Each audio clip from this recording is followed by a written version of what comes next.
அகில ஜோதி ஆன்மீக சேனல் நேயர்கள் அனைவருக்கும் வணக்கம்.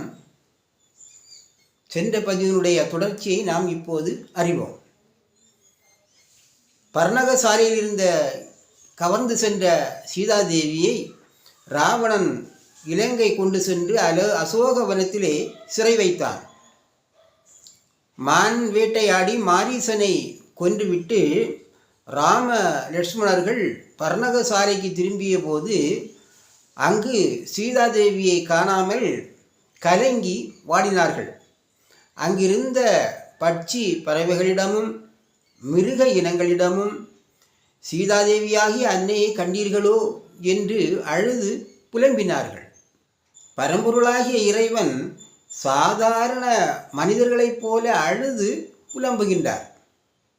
ஏனென்றால் இன்ப துன்பங்களுக்கு அப்பாற்பட்ட இறைவன் மனிதனாக பிறவியெடுத்து வந்ததினால் துக்கத்தையும் மகிழ்ச்சியையும் வெளிப்படுத்துகின்றார். இதுதான் இறைவனின் அவதார இகனையாகும்.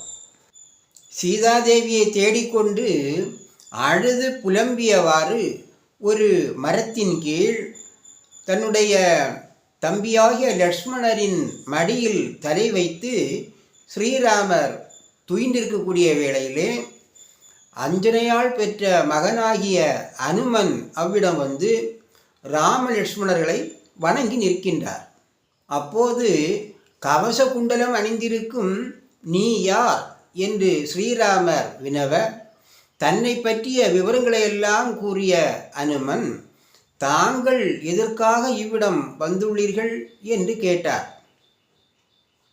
அப்போது திருமால் ராவணன் சீதையை திருடி சென்ற விவரங்களையெல்லாம் கூறி இப்பொழுது தான் சீதையை தேடிக்கொண்டிருப்பத செய்தியையும் கூறினார் ஸ்ரீராமராகிய திருமால்.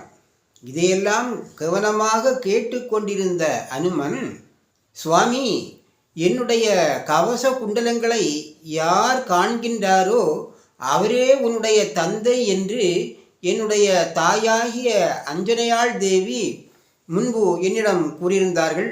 அதன்படி தாங்கள்தான் என்னுடைய தந்தை, நான் உங்களுக்கு மகனாவேன்.